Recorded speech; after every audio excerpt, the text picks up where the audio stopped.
Right, let's talk Manchester United. James, they're having a nightmare. Will the transfer market save them? Well, they're close to agreeing a deal with Napoli to ensure Rasmus Højlund is no longer a Manchester United player come next summer. The deal under discussion is a loan plus an obligation to buy, and we understand the deal's worth around £40 million. The reason why I open up with that is because maybe this gives them a bit more freedom in the transfer market. We know that they're unlikely to try to sign a striker unless they saw an opportunity, and that opportunity came with Benjamin Sesko. But having spent the money they have this summer, it's felt like the majority of their work has been done. But based on what we've seen in the opening 3 games of the season, it seems apparent to most Manchester United fans that they need a new goalkeeper, to most Manchester United fans that they need a new midfielder. And I think Manchester United are aware of the amount of work that needs to be done on this squad. But unfortunately, you can't do everything in one transfer window. Even if you have an incredible window, it's so difficult to get all the players you want in because it's so difficult to get the players you don't want out of the football club. And United have so far struggled badly to arrange exits for the likes of Alejandro Garnacho, Jadon Sancho. I'm bored of talking about these names because every night we talk about them and often there's no real update because United can't get them out the door for the sort of money they want to. I do think there will be compromises over the course of the next few days, but they're not going to get the money they want, which means that they can go into the market and go to Brighton and say, we'll give you what you want for Carlos Baleba. They can't be doing that right now because they are so restricted because of past activity, because of bad transfers that have gone wrong. They signed Anthony for 70, 80 million pounds. They can't get rid of him, and that's why they can't be as active as they want to be in the final few days of this window, which means whilst they're in talks with Royal Antwerp about signing a goalkeeper in the form of Senne Lammens, he's probably not the sort of goalkeeper which United fans feel they need right now. I can't get my head around the fact why they're buying him. Why would they buy him, who, we've said it before on the show, means they've just got a string of number 2s? Yeah, it's funny. At the start of July, we reported interest in Donnarumma from PSG. So does he go to Manchester City on nearing the deadline? I don't know. He would immediately improve that goalkeeping department. Obviously, James mentioned around the 4 o'clock show that there's no guarantee he will be a first teamer this new incoming. So why buy him? Don't know. It's an interesting time at Manchester United. It's quite alarming listening to Ruben Amorim post-match yesterday. Really alarming, and because you look at it when the start of the season, when they narrowly lost to Manchester United, to Arsenal, sorry, it was a decent performance. And we said before the season started which clubs would be happy to start the season. I looked at the United's new look front three. I thought, well, I think Manchester United would be pretty happy. But we've just had the Champions League draw here. Got no Manchester United when you've got 5 English teams. I think that's where we are with Manchester United at the moment. It's going to take some time. It's whether this season seen as just another one of rebuilding. But they're going to end up probably like last season. They had probably too many games, as Ruben Amorim kept saying. Now they're going to have the least amount of games in the Premier League. They had 60 last season. They could have if they go out in the first round of the FA Cup. Only 40 matches this season. Yeah. Kobbie Mainoo might be sitting on the bench for a few of those. I can't get my head around this one as well. The midfield, Casemiro and Fernandes playing out of position. What is the latest in Mainoo? Could he go? There's a possibility that he goes. He started yesterday. He played the entire game. But he's not integral to the first team. It doesn't feel like right now because you look at the changes that Ruben Amorim made in the 2 Premier League matches. Kobbie Mainoo didn't get off the bench in either of them, and he tried a number of different midfield combinations against Fulham, and still Kobbie Mainoo didn't come off the bench. Ruben Amorim feels that he is competing directly for the same position on the pitch as Bruno Fernandes. Last season, Bruno Fernandes started all but 5 of the 60 matches. But Bruno Fernandes is playing out of position. So, but Bruno Fernandes is playing out of position to accommodate the players they've signed. Yeah. That may change. So why sign them then?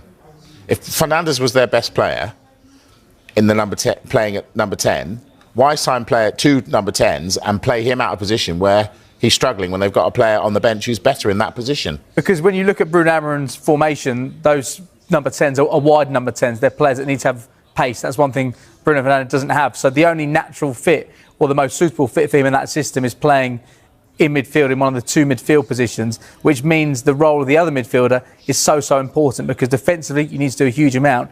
You need to be incredibly mobile, which is why it is slightly head-scratching when you see Casemiro play, but technically Casemiro is a brilliant player. Yes, physically he's not where he was when he was at Real Madrid at 26, winning all those Champions Leagues, but he is still a player technically who is incredibly gifted, and Ruben Amorim doesn't think that Kobbie Mainoo can play that role that Casemiro does, and he doesn't think whilst he's good going forward, is quite good enough or the right profile to play in one of those wide number 10 positions. We know that there's a number of clubs in the Premier League and Europe who are interested in signing Kobbie Mainoo, and we know that United, whilst they don't want to sell him, because of what I've said before about them struggling to sell players, would have to listen to suitable offers, because he's an academy graduate. Pure profit, that would be any money they bank on him, and that would give them more freedom potentially if he was to go now. Whilst Ruben Amorim has said that he believes in Kobbie Mainoo more than we think he does, whilst that's the case, if they get good money for him and they can sign a player who is suited to this system, then that's probably something that makes sense and something that United would have to consider. Yeah, well, we know that United did look at Brighton's Carlos Baleba to improve their midfield. Well, Fabian Hürzeler was clear on his midfielder's future in his news conference today.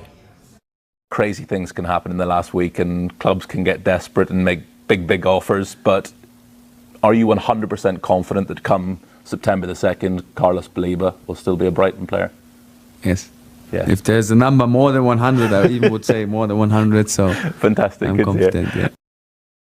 Well, that's pretty definitive. Chelsea agree £40 million fee for Man United's Garnacho, but why another forward? Chelsea have agreed a £40 million fee to sign Manchester United forward Alejandro Garnacho. The 21-year-old Argentina international was told to find a new club by head coach Ruben Amorim at the end of last season. Sources from United say the initial Chelsea offer was £25 million, but Garnacho's transfer, which includes a 10% sell-on clause, will now be the club's fourth largest ever sale after Cristiano Ronaldo, Romelu Lukaku and Angel Di Maria. Chelsea will have spent more than £500 million, including add-on clauses, on wingers in just over 3 years since Todd Boehly and Clearlake Capital bought the club. It will be more than £650 million with strikers included, again with add-ons, but there have been significant player sales, with Chelsea likely to fully balance the books this summer on departures. Garnacho's move comes as forward Christopher Nkunku, 27, closes in on a move from Chelsea to AC Milan. Senegal striker Nicolas Jackson is also in talks over an initial loan switch to Bayern Munich, which could include an obligation to buy the 24-year-old. Player sales are important to Chelsea this summer because of UEFA sanctions, which included a fine of €31 million, £26.7 million, but also a requirement to maintain a positive transfer balance in this window to register new signings for the Champions League. The imminent transfer of Nkunku for an initial £32 million means the Blues will have banked at least £263.2 million, minus add-ons and future fees, which is a Premier League record for player sales in a summer window.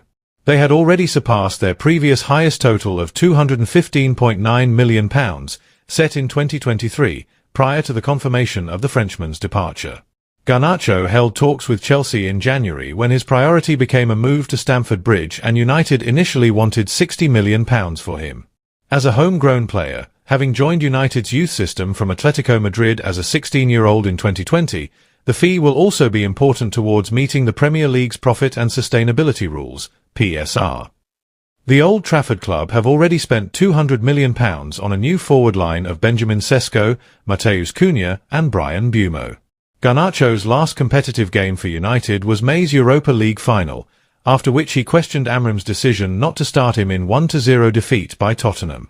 Although he did go on the club's post-season tour of Asia, he was not selected for the 3-match summer trip to the United States. Garnacho was ordered to train at different times to Amorim's squad, along with fellow outcasts Tyrell Malacia, Jadon Sancho, Anthony and Marcus Rashford, who subsequently joined Barcelona on loan. When asked about the player's future in Chicago, boss Amorim said sometimes things don't work out.